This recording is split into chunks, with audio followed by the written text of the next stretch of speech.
गाडी हालायला लागली यार. तुम्ही फ्रंटला राहा, तुम्ही फ्रंटला राहा.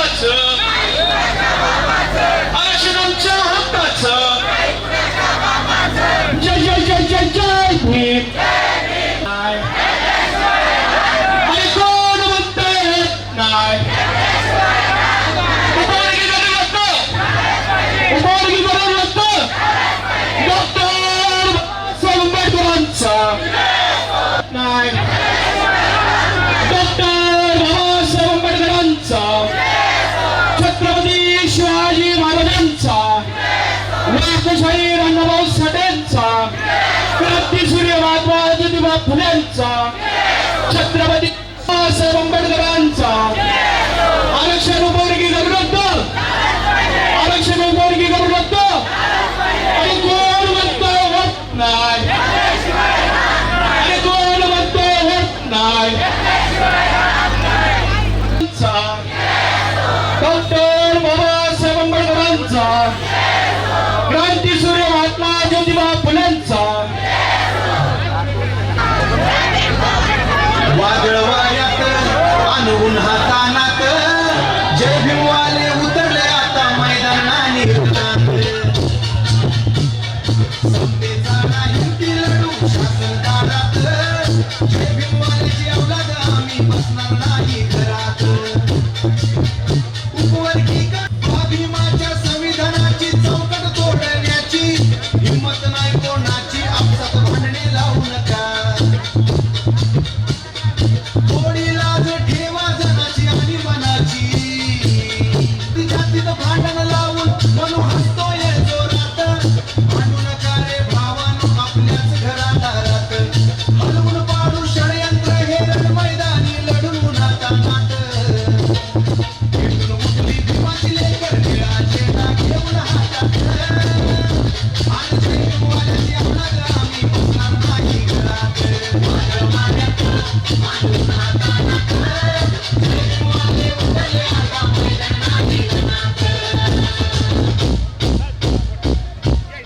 नवोदय झबीमी विकास खडलक आपण थेट आहोत पुणे जिल्ह्यामध्ये आणि आपण पाहत आहात लॉर्डबुद्धा टी व्ही आणि थेट आज आपण पाहतोय की पुण्यामध्ये आरक्षण उपवर्गीकरण विरोधी मोर्चाचं आयोजन केलेलं आहे. या मोर्चाच्या आयोजनाचे समन्वयक आपल्यासोबत विवेक बनसोडे आहेत. काय नेमकं आज आंदोलनाची दिशा आहे, कशा पद्धतीने आंदोलनाची सुरुवात आहे आणि आंदोलनामधील मागण्या काय आहेत, नेमकं आंदोलनाचं जे वातावरण आहे ते एकंदरीत कसं आहे? आरक्षणातील उपवर्गीकरण अबकड रद्द करा म्हणून राज्यभर मोर्चे निघत आहेत. त्याचाच एक भाग म्हणून पुणे शहर आहे. तसं म्हणलं तर ऐतिहासिक पार्श्वभूमी आहे. पुणे करार या ठिकाणी झाला. बाबासाहेब आंबेडकरांचा पुणे करार आहे तो पुणे शहरात झाला. त्या ठिकाणी दुसरी गोष्ट बाबासाहेबांचं निवासस्थान देखील या पुणे जिल्ह्यात आहे, तळेगाव या ठिकाणी, ज्या ठिकाणी त्यांनी भारतीय संविधान लिहिलं गेलेलं आहे. भीमा कोरेगावची लढाई देखील पुण्यात झालेली आहे. असा ऐतिहासिक पार्श्वभूमी असलेलं पुणे शहर आणि या पुणे शहरामध्ये आंबेडकरी जनतेची एकजुटीची ताकद आज तुम्ही पाहत असाल की लाखाच्या वरती आंबेडकरी जनता ह्या पुण्याच्या रस्त्यावरती उतरणार आहे आणि आरक्षण उपवर्गीकरण रद्द करा ही मागणी करणार आहे. आणि ही करतानाच डॉक्टर बाबासाहेब आंबेडकर, नातू सरसेनानी आणि आनंदराज आंबेडकर सदर मोर्चाचं नेतृत्व करणार असून आपण जुना बाजार चौक ते जिल्हाधिकारी कार्यालय या ठिकाणी विराट महामोर्चाचं आयोजन केलेलं आहे. आणि मोर्चामध्ये येणाऱ्या लोकांसाठी SSPMS कॉलेजचं जे ग्राउंड आहे त्या ठिकाणी पार्किंगची व्यवस्था केलेली आहे. तसंच छत्रपती शिवाजी स्टेडियम आहे, त्या ठिकाणी बाईकची व्यवस्था केलेली आहे. आणि पोलीस प्रशासनाने रूट जो रस्ता जो आहे तो डायव्हर्शन केलेला आहे जेणेकरून स्थानिक नागरिकांची गैरसोय होऊ नये. आणि जसा मोर्चा जिल्हाधिकारी कार्यालय ठिकाणी येईल तर विराट महासभेचं आयोजन या ठिकाणी होणार आहे. त्यामध्ये अनेक मान्यवर जसे की खासदार चंद्रकांतजी हांडोरे आहेत, बबनरावजी घोलप आहेत, आमदार बाबूराव माने आहेत, असे अनेक मान्यवर या कार्यक्रमाला उपस्थित राहून या महामोर्चाला संबोधित करून उपवर्गीकरणाचा निश्चित शासन दरबारी नोंदवणार आहेत. काय मागण्या आहेत नेमक्या आजच्या आंदोलनातील? आजच्या आंदोलनातील प्रमुख मागणी अशी आहे की आपण पाहिलं आहे की एकीकडे आंबेडकरी जनतेचे मोठ्या प्रमाणात मोर्चा चालू आहेत, तरी देखील महाराष्ट्राचे मुख्यमंत्री देवेंद्रजी फडणवीस हे म्हणतात की उपवर्गीकरण होणारच आहे आणि कुठंतरी जर उपवर्गीकरण महाराष्ट्राच्या मुख्यमंत्र्यांना करायचं असेल तर आम्ही महाराष्ट्राच्या मुख्यमंत्र्यांची राजीनाम्याची मागणी या मोर्चातनं करणार आहोत, जेणेकरून मुख्यमंत्र्यांनी जर राजीनामा दिला तर जाती जाती तेढ होणार नाही. आणि ज्या लोकशाहीला आपण म्हणतो की लोकशाहीमध्ये 59 जातीचा म्हणजे अनुसूचित जातीमध्ये 59 जातीचा सहभाग आहे आणि लोकशाहीमध्ये या 59 जातींना घेऊन जी पण कमिट्याची समिती असेल त्याचा अहवाल तयार केला पाहिजे होता, परंतु एका जातीला घेऊन त्याचा अहवाल तयार केला आणि 58 जातीला अंधारात ठेवलं गेलं. मग एवढं गोपनीयता का पाळली गेली आणि कुणाच्याही जातीमध्ये घुसून त्या जातीमध्ये वाद लावण्याचा जो प्रकार आहे तो कुठेतरी थांबला पाहिजे. आम्ही इथं जातीय सलोखा कसा राहील यासाठी या महामोर्चाबद्दल प्रयत्नशील आहोत. जर समजा ह्या मागण्या तुमच्या ज्या आहेत त्या मान्यच नाही झाल्या तर पुढची दिशा काय असेल? आमची पुढची दिशा आहे की देवेंद्र फडणवीस यांनी राजीनामा द्यावा, जेणेकरून या महाराष्ट्रात आणि भारतात लोकशाही टिकून राहील. नक्कीच आपण पाहतोय की आपल्यासोबत दुसरे समन्वयक आहेत सर्जेराव वाघमारे, हे भीमा कोरेगाव समितीचे देखील अध्यक्ष आहेत. दादा काय सांगाल, कशा पद्धतीने मोर्चाचं नियोजन आहे आणि का विरोध आहे ह्या सर्व गोष्टीला? खरं तर आज आपण पाहत असाल संपूर्ण महाराष्ट्रामध्ये अबकड उपवर्गीकरणाच्या विरोधात मोठ्या संख्येने मोर्चे निघत आहेत आणि हा मोर्चा केवळ बौद्ध समाज काढत नसून ज्या 339 आर्टिकलप्रमाणे ज्या डॉक्टर बाबासाहेब आंबेडकरांनी 59 जातींना आरक्षण दिलेलं आहे आणि एक संघ बांधून ठेवलेलं आहे त्याच्यामधल्या कमीत कमी 58.5 जाती याच्यामध्ये सहभागी आहे. मी 58.5 का म्हणतो आहे तर जे संघाच्या आणि BJPच्या दावणीला बांधलेले जे काही मातंग नेते आहेत आणि त्यांनी ते जे काही मातंग समाजाच्या विद्यार्थ्यांची मुलांची दिशाभूल केलेली आहे समाजाची, त्यांना बरोबर घेऊन जे वर्गीकरणाची मागणी करत आहेत, तर असेही काही मातंग बांधव आहेत की ज्यांनी बाबासाहेबांना समजून घेतलेले, संविधान वाचलेले, त्यांचा विरोध या उपवर्गीकरणाला आहेच. म्हणून मी 58.5 जाती म्हणतो आहे. खरं तर हे उपवर्गीकरण थांबलं पाहिजे, कारण बाबासाहेबांनी आपल्याला एकसंघ ठेवायचं कारणच असं होतं, एकी हेच बळ आहे आणि याच्या माध्यमातून ह्या सरकारवर दबाव तयार करून आपल्याला आपलं आरक्षण जर जीवन ठेवलं तर आपल्या पुढच्या भविष्यातल्या ज्या पिढ्या आहेत यांचं भविष्य सुरक्षित होतं आहे. म्हणून हे खरं तर आरक्षण आहे आणि आज जो राज्य शासनाने घाट घातलेला आहे की हे आरक्षण संपवायचं किंवा अंतर्गत उपवर्गीकरण करायचं आहे, खऱ्या अर्थानं हे उपवर्गीकरण जर झालं तर आज मातंग समाज याच्यातून बाजूला पडेल, उद्या चर्मकार पडेल, नंतर मेहतर पडेल.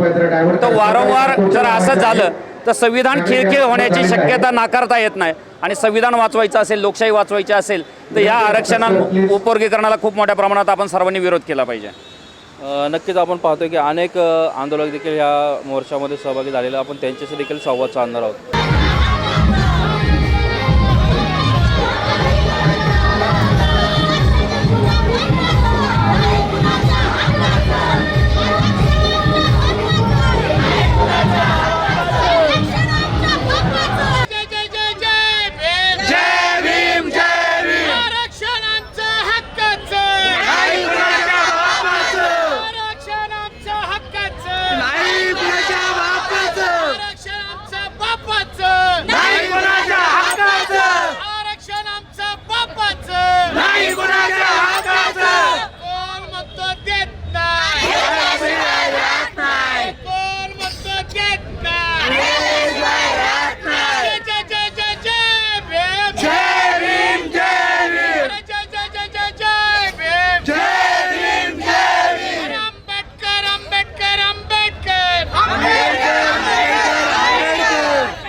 थोड्या वेळापूर्वी आपण ज्या सर्जेरावांशी बोलल्यानंतर आता पाहतो की आपण मोर्चाला सुरुवात जी आहे ती या ठिकाणून होत आहे आणि मोर्चामध्ये काही जे लोक आहेत ती या ठिकाणी सहभागी आहेत.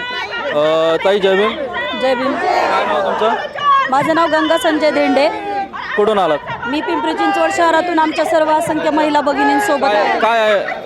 काय आहे मोर्चाच्या नेमक्या मागण्या काय आहेत, का तुम्ही मोर्चामध्ये सहभागी झालात? मोर्चाची मागणी आमची एवढीच आहे की आज 2 वर्षापूर्वी फडणवीस सरकारने जी घोषणा केली होती की आम्ही आरक्षण उपवर्गीकरण करणार आहोत. जर यांना आरक्षण उपवर्गीकरण करायचं होतं तर 2 वर्षापूर्वीच त्यांनी ते करायला हवं होतं. 2 वर्ष झाली तरी अजूनही त्यांच्याकडनं आरक्षण उपवर्गीकरण झालेलं नाही आहे. याचाच अर्थ आपण हा समजून जायचं की त्यांना फक्त 2 भावांमध्ये तेढ निर्माण करायचं होतं आणि भांडणं लावायची होती. त्यांचं काम करून ते बाजूला झालेत.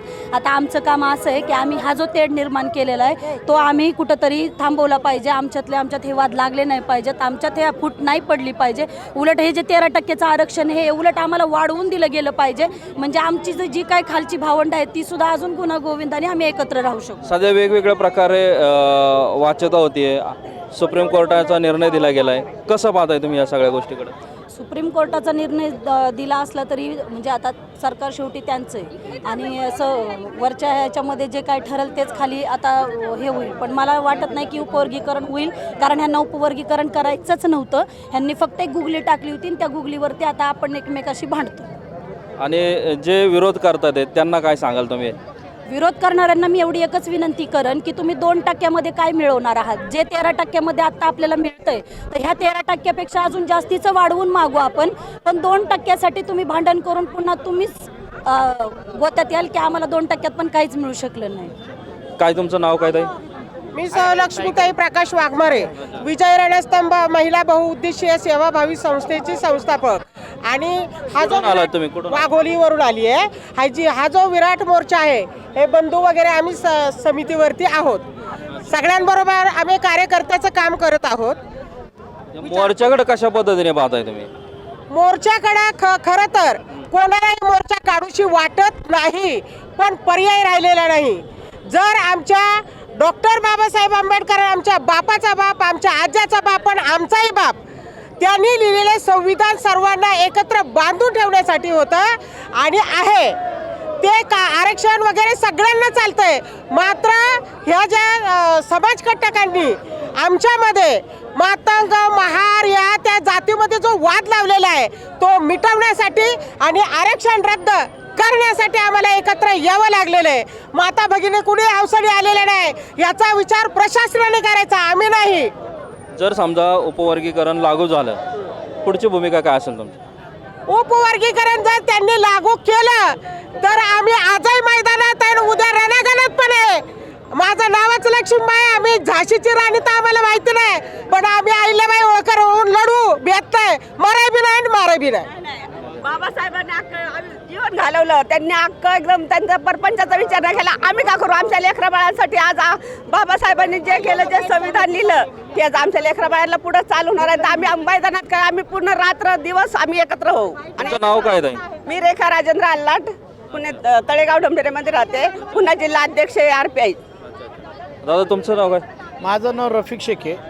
आणि आज बघितलं असेल की महाराष्ट्र सरकार जेव्हापर्यंत झालेली आहे, हे भाजपची सरकार झाल्या तेव्हापासून तर जातीमध्ये भांडण लावण्याचं काम झालेलं आहे आणि जातीमध्ये भांडण होण्याचं काम होतं आहे. आज बघितलं असेल तुम्ही विकासाचं कुठल्या मुद्दे घेऊन तुम्ही काम नाही करत. फक्त आज बघितलं असेल आज जो उपवर्गीकरणचा जो मुद्दा आहे त्या मुद्द्यामध्ये तर दोन भावामध्ये कसं भांडण करता येईल, त्या भांडणांमध्ये आता तुम्ही आग लावलेली फक्त त्याच्यामध्ये तुम्ही भांडण लावण्याचं काम करतात. आज मुस्लिम समाज बहुसंख्येने हे आरक्षण उपवर्गीकरण नको होण्यासाठी आणि ह्या उपवर्गीकरणासाठी आम्ही सर्व पाठिंबा देण्यासाठी आलेलो आहे की आज डॉक्टर बाबासाहेब आंबेडकरांचे नातू आनंदराज आंबेडकर यांनी जो हाक पुकारलेला आहे, आज आम्ही सर्वजण उपस्थित आहे. आज बहुसंख्येने बैठले असेल सर्व माता भगिनी, सर्व आम्ही मुस्लिम समाज व्यक्ती म्हणून आम्ही सर्वजण पाठिंबा देण्यासाठी आज आलेलो आहे. आज बैठले असेल की कुठल्याही जातीमध्ये तेच निर्माण नको याच्यासाठी आम्ही उपस्थित आहे. दादा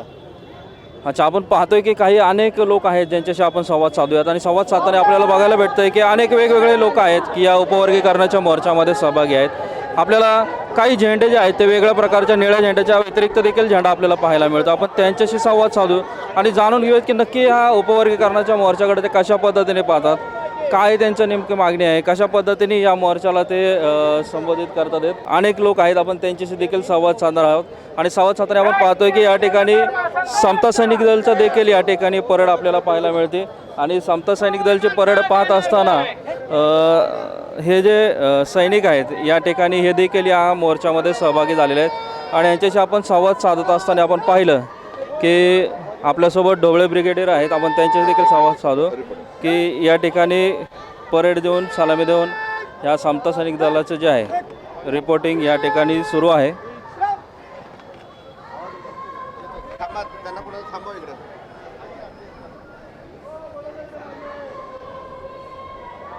या ठिकाणी या समता सैनिक दलाच्या माध्यमातून हे ब्रिगेडियर ढोबळे यांना सलामी देऊन या ठिकाणी समता सैनिक दल आजच्या ह्या मोर्चामध्ये सहभागी होताना आपल्याला पाहायला मिळतो आहे. ह्या उपवर्गीकरणाच्या आरक्षणाला विरोध करण्यासाठी आजचा हा मोर्चा आहे आणि या मोर्चामध्ये जवळजवळ आपण पाहतोय की 59 जातीच्या एकत्रीकरणामध्ये या मोर्चामध्ये लोक सहभागी आहेत आणि आपण थेट वेगवेगळ्या प्रकारचे आपण झेंडे देखील या ठिकाणी पाहतोय, वेगवेगळे लोक देखील आपल्याला या ठिकाणी पाहायला मिळतात.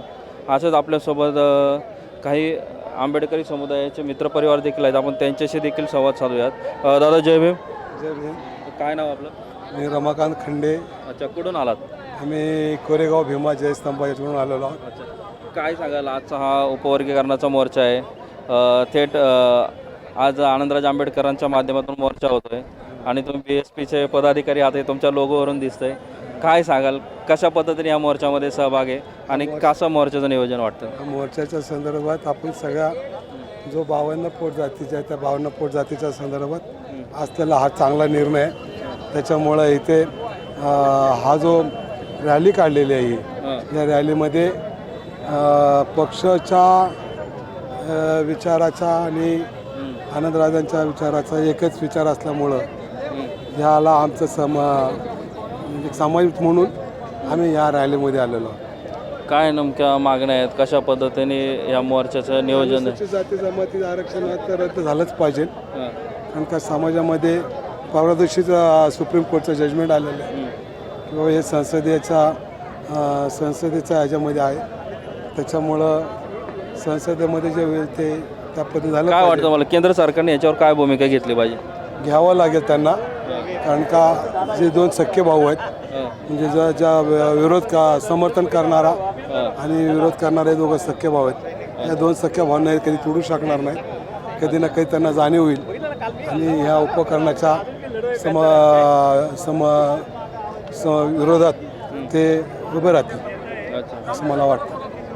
आपण अनेक जे आपले अभिमानू आहेत यांच्याशी देखील आपण संवाद साधणार. आपण पाहतोय की या ठिकाणी जर पाहिलं तर मोर्चाला लोक जमत आहेत आणि जमत असताना आपण पाहतोय की मोर्चामध्ये अनेक जे लोक आहेत की या ठिकाणी तुम्ही पाहिलं तर सगळीकडे वेगवेगळ्या पद्धतीने लोक पोलीस बंदोबस्त देखील त्याच प्रमाणात आहे.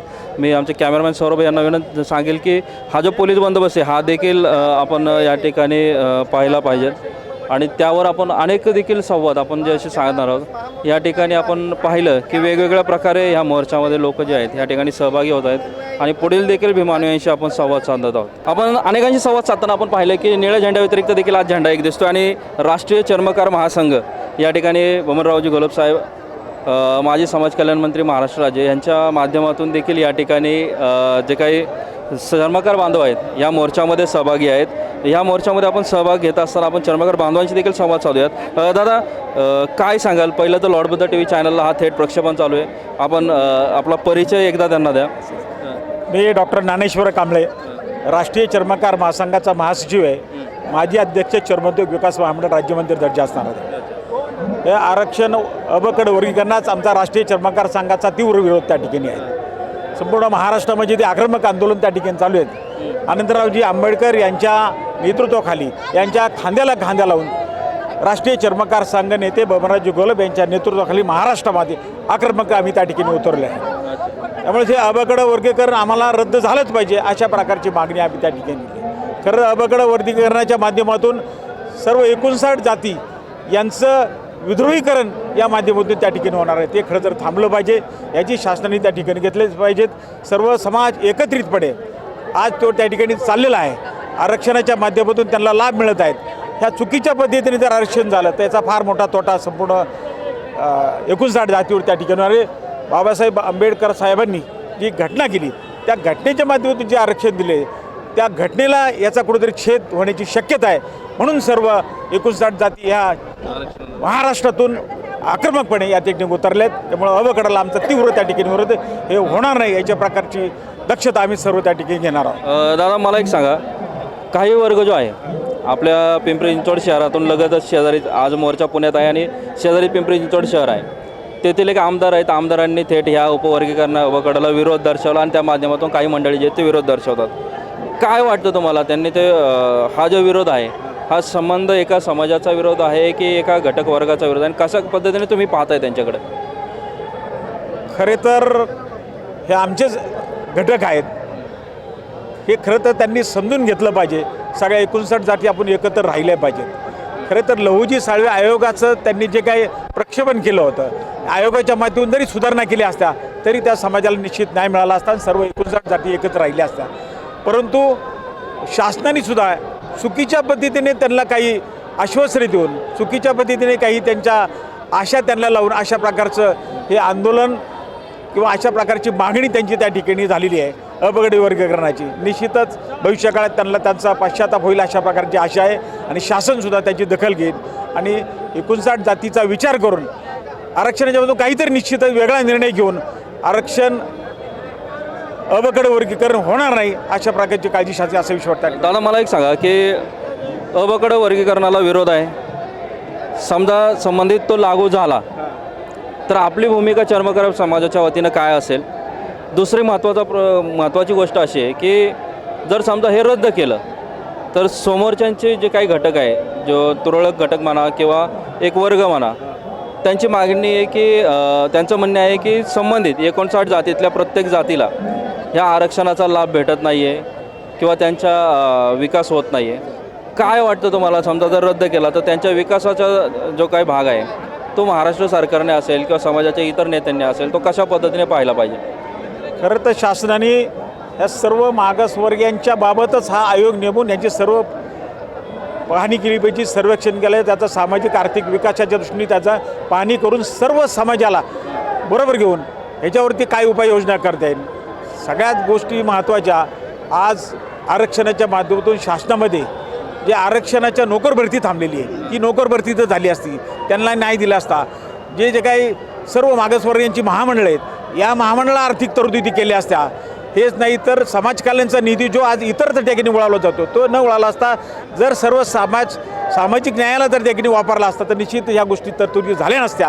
ह्या जर शासनाने तरतुदी कराव्यात, अबगड वर्गीकरण करण्याच्या अपेक्षा ह्या जर तरतुदी केल्या तर निश्चितच सर्व घटकांना न्याय मिळेल असं आम्हाला त्या ठिकाणी वाटतं. पण ह्या तरतुदीचा जर आपण नीट विचार केला आणि सर्व समाजातील घटक आहेत, आपण म्हणतो की त्यांचा विकास झाला नाही किंवा हे झाला नाही, जे काही तुरळक नेते मंडळी आहेत ते नेते मंडळी त्यांच्या समाजाकडे त्यांच्यापर्यंत त्या गोष्टी पोहोचवण्यापर्यंत कुठंतरी कमी पडल्यात का असं वाटतंय का?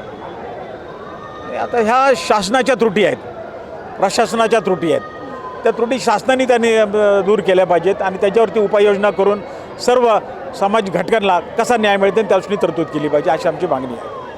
आपण पाहतोय की काका कुठून आलात तुम्ही? पुण्यातूनच आहे. पुण्यातून आलात. काय तुमचं म्हणणं आहे की आजच्या मोर्चाला तुम्ही विरोधात आहात, काय नेमकं म्हणणं आहे? आम्ही मोर्चाला याकरता आहोत की आमच्या समाजामध्ये, मागासवर्गीय समाजामध्ये ह्या सरकारने फूट पाडू नये. त्या समाजातल्या वेगवेगळ्या घटकांमध्ये ही भांडणं लावायचं काम आहे. म्हणून ह्या सरकारने ह्याच्यावर सगळ्या लोकप्रतिनिधींना घेऊन, सगळ्या समाजाच्या, मागासवर्गीय समाजाच्या त्या सगळ्या प्रतिनिधींना घेऊन त्यांच्याशी चर्चा करून ह्याच्यामध्ये तोडगा काढला पाहिजे आणि ह्या समाजाला, शेड्यूल कास्ट समाजाला न्याय देण्याचं काम ह्या सरकारने केलं पाहिजे. ते सरकारने जर केलं तर सरकारबद्दल आमच्या मनामध्ये आदर राहील आणि जर नाही केलं त्या सरकारबद्दल या समाजामध्ये रोष निर्माण होईल. हे सरकारने ध्यानात घ्यावं. समजा उपवर्गीकरण जर लागू झालंच तर तुम्हाला काय वाटतं की चर्मकार समाजाच्या वतीनं म्हणा किंवा ह्या 59 जातीच्या वतीनं काय पुढची दिशा ठरवली पाहिजे आणि काय केलं गेलं पाहिजे? आता आमच्या समाजामध्ये समजा वर्गीकरण झालं तर काही घटकांना न्याय मिळेल पण काहींच्यावर अन्याय होईल ना, ह्याचा सरकारने विचार केला पाहिजे ना. तुम्ही वर्गीकरण करताय पण त्याच्या सगळ्याला न्याय मिळेल का ह्याची गॅरंटी आहे का? ह्याच्यामध्ये जर काही वर्गाला जर अन्याय होत असेल तर त्याचा सरकारने विचार केला पाहिजे. सरकारने तो विचार नाही केला तर पुढची तुमची भूमिका काय असेल? नक्की सरकारच्या विरोधात राहणार. ज्या सरकारने जर आमचं आरक्षण अबकडमध्ये जर ठेवलं, त्याच्यावर जर अंमलबजावणी केली तर सरकारवर रोष आमचा राहणारच आहे. हे सरकारने ध्यानात ठेवावं. हरळ दादा देखील बराच वेळ झेंडा धरून आहेत. दादा आपण पाहतोय की अनेकांशी आपण संवाद साधणार आहोत. वेगवेगळ्या पद्धतीने या ठिकाणी या उपवर्गीकरणाला विरोध करण्यासाठी अनेक लोक या ठिकाणी आहेत. सगळ्यांशी संवाद साधत असताना आपल्याला पाहायला मिळतं आहे की आपण बघतोय की वेगवेगळ्या संघटना आज ह्या निळ्या झेंड्याखाली या ठिकाणी एकत्र आल्याचे आपल्याला दिसत आहे. अनेक लोक जे आहेत ते वेगवेगळ्या पद्धतीने या ठिकाणी या मोर्चामध्ये सहभागी झालेले आहेत आणि आपण पाहतोय की 59 जाती ह्या आरक्षणाच्या विरोधात या ठिकाणी आहेत. आपण पाहिलं वंदावी भंतेजी, काय नाव आपलं? म्हणते संघपाल अच्छा, कुठून आलात? पुण्यातच आहे. पुण्यातून. काय सांगाल की आजच्या मोर्चामध्ये तुम्ही देखील सहभागी आहात, ह्या आरक्षणाला का विरोध आहे नेमका आणि कशा पद्धतीने ह्या आजच्या मोर्चाचं आयोजन आहे? आणि जर समजा उपवर्गीकरणाची मागणी जर मान्य नाहीच झाली, विरोधाची मागणी मान्य नाही झाली, तर काय भूमिका घेतली पाहिजे समाजाने? ती करणारच आम्ही आणि त्यांना ती द्यावंच लागणार आहे. हे काय माहीत आहे का, या जे सरकार आहे भाजपचं, यांनी फक्त भांडणं लावायचं काम करणार आहे ना. जे बी कोण आता जेवढे उपही केले ते त्यांना फक्त सांगून ठेवलं, अरे तुमचं आरक्षण हे लोकच घेतात, तुमचं आरक्षण तेच घेतात. ते कुणालाच आरक्षण नाही आहे, फक्त लोकांची धुळपेट करतात ते. आणि त्याच्यामुळं काय होतं की अरे आपणाला हे आहे, तर कुठलंच काय येणार ना त्यांना ना कुणाला. म्हणून सगळ्यांनी एक होणं गरजेचं आहे. त्याशिवाय आणि हा उपवर्गीकरण ते करू शकणार नाहीत एवढं ठामपणे आम्ही हे सांगणार. त्याच्यावर जो करूच देणार आहे आम्ही उपवर्गीकरण, एवढं मात्र हे आहे. काही झालं तरी सरकार त्यांचं आहे, केंद्र सरकारने बघितलं ना आता केंद्रात झाले ना काय सरकारची अवस्था आहे, तिच्यापेक्षा इथं डेंजर होईल. ही आता कोणीच गप्प बसणार नाही आहे, कुणीच गप्प बसणार नाही आहे. तुम्ही काही करून जर तुम्हीच म्हणताय तुमचा कायदा, तर नाही आहे. कायदा हा बाबासाहेबांचा आहे, हा संविधानाचा कायदा आहे आणि संविधान सगळ्यांसाठी आहे, कुणा एकासाठी नाही आहे. आपण म्हणतो की करू देणार नाही, पण जर झालंच तर समाजाने काय भूमिका घेतली पाहिजे असं तुम्हाला वाटतं? समाजाने त्यांना पळतं भाई तोडी केली पाहिजे. कशासाठी? समाजाने आता एक होणंच गरजेचं आहे, त्याशिवाय पर्याय नाही आहे. साधू पाहतोय की भंतेजींनी देखील सांगितलं की समाजाने समोरचे पळते भोई केली पाहिजे. दादा जय भीम. हा, जय भीम. काय नाव आपलं, कुठून आला? मी डॉक्टर डी.टी. गायकवाड, मी पुण्यातूनच आलेलो आहे. अच्छा, काय सांगाल नेमका आजच्या मोर्चामध्ये तुमचा काय विरोध आहे? काय मोर्चामध्ये तुम्ही सहभागी होलात? काय मनात भावना आहेत? खरं तर आम्ही आजच्या या उपवर्गीकरण अवकड या उपवर्गीकरण आरक्षणाच्या विरोधामध्ये खरं तर हा महामोर्चाचं आयोजन केलं आहे. आणि त्यामध्ये आम्ही सर्व लहान थोर मंडळी, महिला, सर्व विद्यार्थी, प्राध्यापक आणि सगळी मंडळी खरं तर या मोर्चामध्ये खरं तर आयोजित आणि सहभागी झालेली आहेत. खरं तर हा उपवर्गीकरण आम्हाला हे नको आहे, कारण तसं राज्यघटनेमध्ये देखील तशी तरतूद नाही आहे. तरीही या राज्य सरकारने हा मोठा घाट घातलेला आहे. कारण ज्यांना लोकशाही नको, ज्यांना लोकशाही समाजवाद नको, ज्यांना समानता नको, ज्यांना भारतीय राज्यघटना नको, ज्यांना स्वातंत्र्य नको, ज्यांना वैज्ञानिक दृष्टिकोन हा सार्वत्रिक होऊ नये असं वाटतं, अशा सरंजामशाही सूत्रात वावरणाऱ्या धर्मांध शक्ती खरं तर जनतेमध्ये वैरभाव निर्माण करीत आहेत. आणि त्या अनुषंगानं खरं तर धार्मिक म्हणजे समूहामध्ये तेढ निर्माण करण्यासाठी किंवा धार्मिक हे तेढ निर्माण व्हावी या उद्देशानं खरं तर हा बदर कमिटीचा रिपोर्ट हा अतिशय खोडसळ रिपोर्ट खरं तर या शासनाने जमा केलेला आहे. आणि तो खरं तर हा लोकांना अजून लोकांपुढे जाहीर देखील केलेला नाही, तो खुला देखील केलेला नाही आहे. त्यामुळं हा खरं तर हा बदर कमिटीचा जो अहवाल आहे तो अहवाल खरं तर जनतेपुढे खुला व्हावा आणि ह्या उपवर्गीकरणाची ही जी मागणी आहे ती ही रद्द व्हावी. आणि अबकडं हा जो काही आरक्षणाचा घाट घातलेला आहे तो आम्ही हाणून पाडल्याशिवाय खरं तर आम्ही राहणार नाही, हे सर्व जनतेची मागणी आहे. आपण पाहणार आहोत की अनेक आपले अभिमानू आहेत, त्यांच्याशी आपण देखील संवाद साधणार आहोत. थेट आपण पाहतोय की अनेक लोक आहेत की या मोर्चामध्ये सहभागी आहेत. प्रत्येकाच्या भावना, प्रत्येकाच्या मनामध्ये वेगवेगळे विचार आहेत.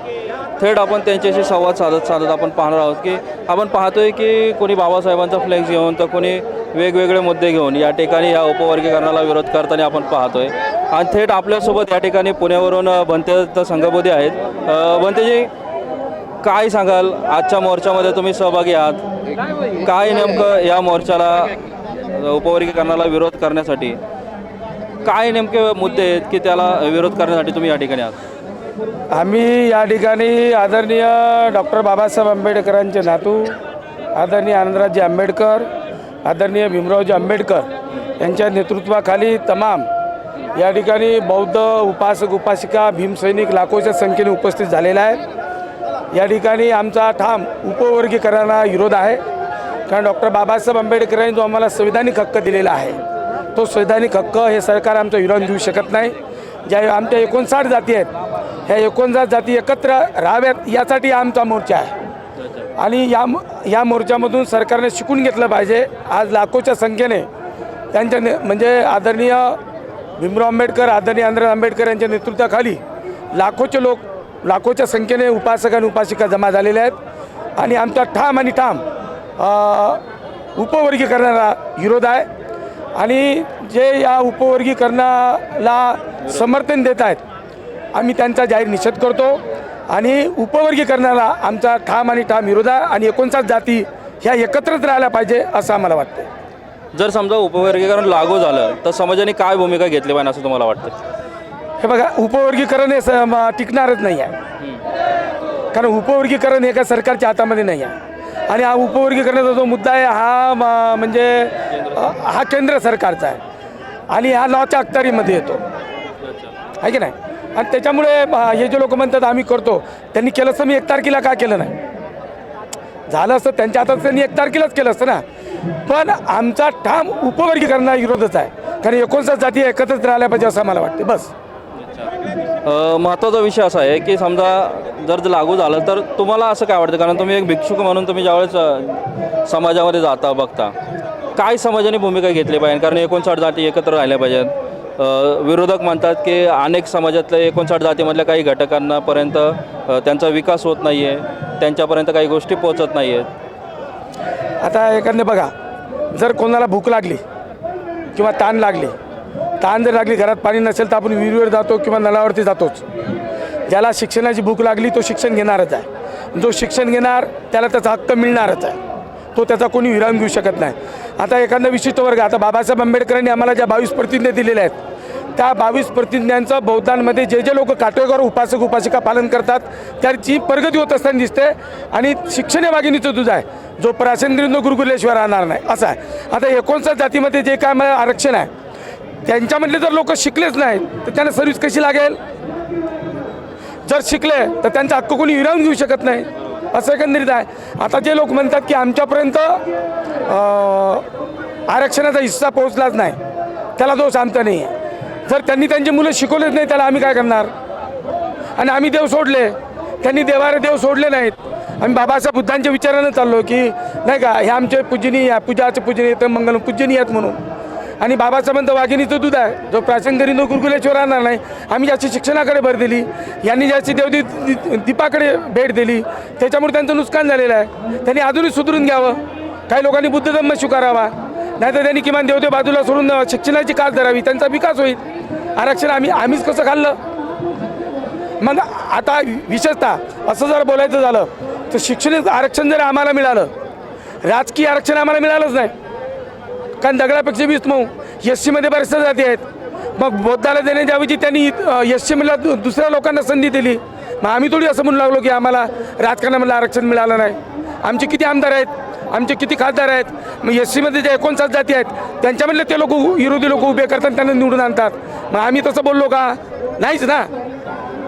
आमचं म्हणणं आहे 59 जातीचा समूह आहे हा डॉक्टर बाबासाहेब आंबेडकरांनी संविधानिक अधिकार दिलेला आहे आणि हा संविधानिक अधिकार सरकारसुद्धा हिरावून घेऊ शकत नाही. आणि आमचा ठाम आणि ठाम भिक्खू संघाचा सुद्धा उपवर्गीकरणाला विरोध आहे आणि म्हणूनच आम्ही या मोर्चात आहोत. जर केंद्र सरकारमध्ये हा निर्णय गेला तर केंद्र सरकारने काय भूमिका घ्यावी असं वाटतं? केंद्र सरकार, हे बघा, केंद्र सरकार ही भूमिका घेणारच नाही.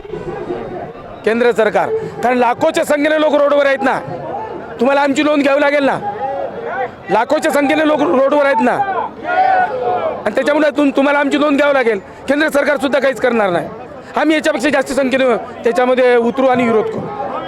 नक्कीच आपण पाहतो की आपल्याबरोबर भजंत संघबोधी होते आणि त्यांचा देखील तीव्र विरोध आपल्याला या ठिकाणी दिसतोय. आणि खरंच आरक्षण उपवर्गीकरण जर लागू झालं तर अनेक समाज घटकांपर्यंत जो न्याय आजपर्यंत पोहोचतोय, ज्या गोष्टी आजपर्यंत पोहोचतात त्या पोहोचण्यामध्ये कुठंतरी विलंब होईल असं त्यांच्या बोलण्यातून आपल्याला जाणवतंय.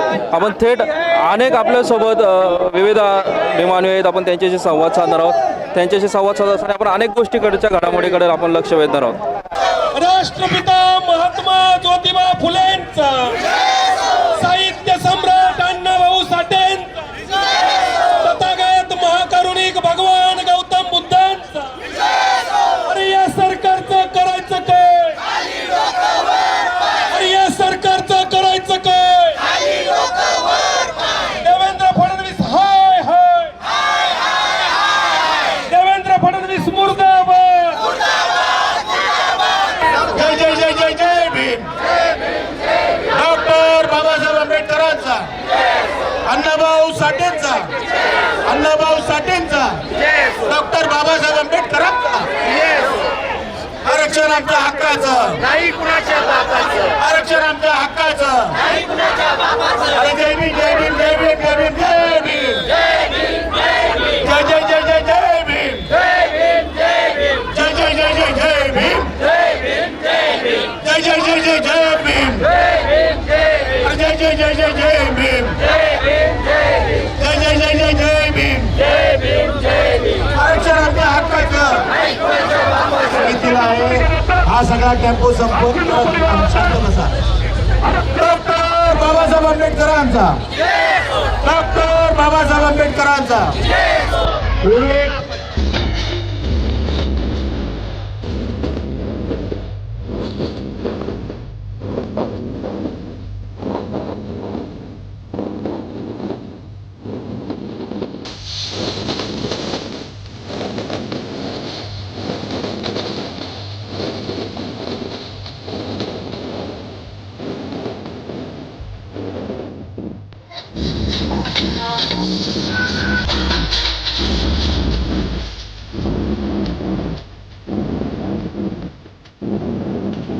आपण पाहतोय की आजच्या मोर्चाचं नेतृत्व ज्यांच्या माध्यमातून आहेत आनंदराजे आंबेडकर आपल्यासोबत आहेत. सर काय सांगाल, आज देखील तुमच्या नेतृत्वात मोर्चा आहे. आपण पाहतोय की महाराष्ट्रात अनेक ठिकाणी आपल्या नेतृत्वात मोर्चे झाल्यात. काय सांगाल, ह्या उपवर्गीकरणाचा जो घाट आहे तो वातावरण देखील चिघळत चाललं आहे. अनेक गोष्टी आहेत, विरोधकांकडून वेगवेगळ्या मागण्या देखील येत आहेत. काय सांगाल आज? सरकारचा प्रयत्न आहे की अनुसूचित जातीमध्ये वाद निर्माण करण्याचा, आणि त्यासाठी मुख्यमंत्रीसुद्धा उलटसुलट स्टेटमेंट करत आहेत. हे खरं म्हणजे दुर्भाग्य आहे की मुख्यमंत्र्यांनी विधानसभेमध्ये धांतात खोटं स्टेटमेंट केलं की आम्ही सुप्रीम कोर्टाचा आदेश पाळायचा की नाही. सुप्रीम कोर्टाने फक्त मत व्यक्त केलेला आदेश दिले नाही की कंपल्सरी उपवर्गीकरण करा म्हणून. आणि असं असताना आणि कुठची म्हणजे अनुसूचित जातीतल्या जवळजवळ 59 जातीमधला एक जातीपैकी काही लोक हे फक्त उपवर्गीकरण मागत आहेत. जे BJP आणि RSS तट्टू आहेत तेच मागत आहेत. इवन आज मातंग समाजसुद्धा मोठ्या संख्येने या मोर्चामध्ये सामील होतो आहे. आणि त्यामुळं अशा पद्धतीनं जबरदस्तीने वाद लावण्याचा हा जो प्रयत्न सरकार करत आहे, तर त्यांचा हा वाद लावण्याचा घाट आम्ही त्यांचा घाट उतरल्याशिवाय राहणार नाही, एवढं मी आपल्या चॅनलच्या वतीने सांगतो. आज असंच माहिती पडतंय की आज वेगवेगळ्या पद्धतीने आज नवीन मागणी देखील येते. मुख्यमंत्र्यांचा देखील राजीनामा मागण्याची जे प्रोसेस आहे ती आता सुरू झालेली आहे. काय सांगा, काय एवढे प्रचंड मोठे मोर्चे निघत आहेत आणि तरी सरकार आज जबरदस्तीने आम्ही करण्याचा प्रयत्न करत आहे. त्यामुळं आता आंबेडकरी समाज नव्हे तर संपूर्ण अनुसूचित जाती या म्हणजे त्याच्यामध्ये चर्मकार आहेत, ढोर आहेत, मातंग आहेत, इतर अनेक जे समुदाय आहेत त्यांच्यातला हा जो जनसमूह आहे त्याचा उद्रेक झालेला आहे. कारण आज महाराष्ट्रामध्ये मी परभणीत मोर्चा काढला आहे, मी मुंबईत काढलेला आहे, मी लातूरला काढलेला आहे, मी जालन्यात काढला आहे, धाराशिवला काढला आहे, सोलापूरला काढला आहे. प्रचंड मोठे मोर्चे झाले आणि तरी सरकार ऐकत नाही. सरकार दादागिरी करते अशी एक भावना जनतेमध्ये निर्माण झालेली आहे. आणि त्याचा उद्रेक म्हणून आज या इथे जनतेचं मागणी होते की आता मुख्यमंत्र्याचा राजीनामा घ्यावा, अशा पद्धतीची मागणी आता जोर धरू पाहत आहे. त्यामुळे मुख्यमंत्र्यांना सांगणं आहे की तुम्ही हे जोर जबरदस्तीचं राजकारण या अनुसूचित जातीबरोबर करू नका आणि तुम्ही जो उपवर्गीकरणाचा घाट घातला आहे तो रद्द करा, ताबडतोब उपवर्गीकरण रद्द करा, असं आपल्या चॅनलच्या वतीने मी सांगू इच्छितो. सर, पुण्यातल्याच एका आमदारांनी ह्या उपवर्गीकरणाला लागू करा म्हणून मागणी केली. आज थेट पुण्यातच आपला मोर्चा आहे. काय इशारा असेल संबंध सरकारला, केंद्र सरकारला किंवा ज्यांनी ज्या उपवर्गीकरणाचा घाट घातला आहे त्यांना? माझं सरकारला सांगणं आहे की आमचे हे मोर्चे आता थांबणार नाही आहेत. हे मोर्चे कंपल्सरी डिसेंबरपर्यंत चालणार आहेत आणि डिसेंबरला विधानसभेवरती घेराव घालण्याचा संपूर्ण महाराष्ट्रातून अनुसूचित जाती चे लोक येतील आणि संपूर्ण विधानसभेला घेराव घालतील आणि त्यानंतर जे काय होईल त्याची जबाबदारी सर्वस्वी मुख्यमंत्र्यांची राहील. नक्कीच आपण पाहतोय की आपल्यासोबत आनंदराज आंबेडकर साहेब होते. त्यांनी सांगितलं की डिसेंबरपर्यंत हे मोर्चे चालणार आहेत. डिसेंबरनंतर ह्या मोर्चाचा जे उद्रेक आहे तो आपल्याला विधानसभेला घेराव घालून मिळेल. असंच आपण पाहणार आहोत की हा जो काही मोर्चा आहे ह्याचं संपूर्ण प्रक्षेपण आपण थेट लॉर्ड बुद्धा टीव्हीच्या माध्यमातून पाहत आहोत. आपल्यासोबत आनंदराज आंबेडकर यांचे चिरंजीव आहेत, ॲडव्होकेट अमन आंबेडकर. अमन दादा, काय सांगाल की तुम्ही देखील उपवर्गीकरणाच्या मोर्चामध्ये संपूर्ण महाराष्ट्रामध्ये साहेबांसोबत फिरतात, काय अनुभव येतोय? मोर्चामधून जी मागणी आहे ते प्रकार तीव्र होत आहे, कशा पद्धतीने मोर्चाचं नियोजन असेल, नेतृत्व असेल, काय सांगाल? सर्वांना क्रांतिकारी जय भीम. आणि एकच गोष्ट सांगेन की मागील जे महिन्याभरापासून मोर्चे होत आहेत त्यामध्ये एकच दिसतोय की समाज आता कुठला पक्ष बघत नाही, कुठली जात बघत नाही. 59 जाती सगळ्या एकत्र आल्या आहेत. सगळ्यांना समजलं आहे की आपल्याला सर्वांना एकत्र येऊनच लढावं लागणार आहे. बाबासाहेबांनी एकट्यांनी क्रांती केली, आज त्यांचे सगळे वाघ इकडे रस्त्यावरती उभे आहेत आणि ते सगळे बाबासाहेबांसाठी रक्तसुद्धा काढायला तयार आहेत. मी एवढंच सांगेन की या सरकारला की तुम्ही आमच्या नादी लागू नका, नाहीतरी आंबेडकरी जनता तुम्हाला दाखवून देईल की हे काय होऊ शकतं, ह्याच्या तुमचे परिणाम. उपवर्गीकरण लागू न करण्यासाठी जो आता आपण बघतोय विरोध संपूर्ण महाराष्ट्रातून होत आहे, पण हा विरोध होत असताना काही समुदाय असं पुढून म्हणतोय की काही इथल्या ज्या अनुसूचित जाती आहेत त्यांना थेट त्यांचा विकास झालेला नाही, त्यांच्यापर्यंत कोणत्या गोष्टी पुरत नाहीत, असे वेगवेगळे वल्गना समोरून चालू आहे. काय नक्की त्यांना संदेश नाही? मी एवढं सांगेन की या 59 जाती सध्या उपवर्गीकरणाचा विरोध करतायत. हे फक्त जे सत्ताधारीमध्ये आहेत ते लोक फक्त याचा बोलतात की आम्हाला उपवर्गीकरण काढे, आणि असा एकही समाज नाही, एकही जात नाही ज्याच्यामध्ये कधी त्यांचा पुढे त्यांना नेलं नाही. आंबेडकरी समाज असेल, बौद्ध समाज असेल, महार समाज असेल, हा मातंग समाजाला सोबत घेऊनच चालला आहे भावासारखा भाऊ म्हणून. पण जर मातंग समाजाला त्यांची तरक्की करायची नसेल, जर त्या लोकांना शिक्षण घ्यायचं नसेल, तर मग त्याच्यामध्ये आता बौद्ध बांधव आणि महार बांधव काय करतील. पण आम्ही एवढंच सांगू की आम्ही तुमच्यासोबत आहे. जर तुम्हाला संधी पाहिजे असेल तर आम्ही आमचे लोक कमी करू आणि तुम्हाला तेवढी संधी देऊ, पण हे उपवर्गीकरण होऊ देणार नाही. केंद्र सरकारने काय निर्णय घेतला पाहिजे असं तुम्हाला वाटतं? कारण सुप्रीम कोर्टाच्या निकालावरती जे चाललंय ते राजकारण चालू आहे. केंद्र सरकार काय निर्णय घेईल? केंद्र सरकार एकाच गोष्टीच्या मागे लागले, सगळ्या जातींना एकत्र मारामारी करायला लावा. हिंदू मुस्लिम असतील, आता ओबीसी मराठ्यांमध्ये परत तुम्ही बघत असाल मागच्या काही दिवसापासून जरांगे पाटील सुद्धा फ्रंटवरती यायला लागलेत. इकडे आपल्या माणी त्यांचं जे संविधान बदलायचं काम आहे त्यांच्या बाजूला चाललंय. सगळ्या लोकांना कुठे ना कुठेतरी व्यस्त करून टाकायचं आणि मागे काम निपटून टाकायचं, असं काम या सरकारचं चाललंय. सध्या काय इशारा असेल? सध्या सरकारला एकच इशारा असेल की आंबेडकरी समाज हा 59 जाती एकत्र आल्या आहेत आणि बाबासाहेबांसाठी ते रक्तसुद्धा वाहू शकतात, तर त्यांच्याशी नादी लागू नका. आपण पाहत होतो की आपण आंबेडकर होते, त्यांनी देखील या मोर्चाचा इशारा दिला की आंबेडकरवाद्यांच्या नादाला लागू नका. आपण पाहतोय की थेट या मोर्चाचं प्रक्षेपण आपण थेट लाईव्हमध्ये पाहतोय आणि आपण पुढील देखील ह्या मोर्चाचं कव्हरेज देखील आपण पाहणार आहोत. सध्या तरी ह्या मोर्चाच्या माध्यमातून एकच दिसतंय की हा आंबेडकरी समुदायाचा जो आक्रोश आहे, हा 59 जातीचा जो आक्रोश आहे, हा मोठ्या प्रमाणामध्ये दिसतोय. हा अबकड उपवर्गीकरणचं जे आरक्षण आहे त्याला तीव्र विरोध संबंध महाराष्ट्रातून दिसून येतोय. सरकार काय निर्णय घेणार? आरक्षण लागू करणार की आरक्षण रद्द करणार की थांबवणार? कारण बदर समितीचा अहवाल देखील जो पुढे आलेला आहे, हरकती देखील मागवल्या गेल्यात. अशा अनेक गोष्टी आहेत ज्या ह्या उपवर्गीकरणाच्या माध्यमातून संभ्रमित करणाऱ्या आहेत. थेट आपण ह्या लॉर्ड बुद्धा टीव्हीच्या माध्यमातून हे कव्हरेज पाहतोय आणि थेट आपण ह्या मोर्चाचा कव्हरेज पाहत असताना ह्या साऱ्या गोष्टी आपण अनुभवलेल्या आहेत. थेट माझ्यासोबत लॉर्ड बुद्धा टीव्हीचे कॅमेरामॅन सौरभ ढांबरे देखील आहेत. आपण पाहतोय की ह्या निळ्या झेंड्यामध्ये चर्मकार समाजाचा देखील झेंडा आपल्याला तीव्र पद्धतीने पाहायला मिळाला. वेगवेगळ्या माध्यमातून ह्या मोर्चामध्ये अनेक लोक सहभागी झाले आहेत. मुस्लिम समाजाने देखील या मोर्चाला पाठिंबा देताना दिसतोय. 59 जातीतील प्रत्येक समाजातील या मोर्चामध्ये जे अनुयायी आहेत ते आलेले आहेत, जे ह्या उपवर्गीकरणाला विरोध करण्यासाठी. म्हणजे संबंध 59 जातीपैकी काही जर वर्ग सोडला तर 59 जातींना हे उपवर्गीकरण नको आहे. या मोर्चातून तरी एवढंच दिसतंय. मी Vikas Kadlak, Lord Buddha TV, cameraman Saurabh ढाबरेसह नवोदय. जय भीम. आप देख रहे हैं लॉर्ड बुद्धा टीवी.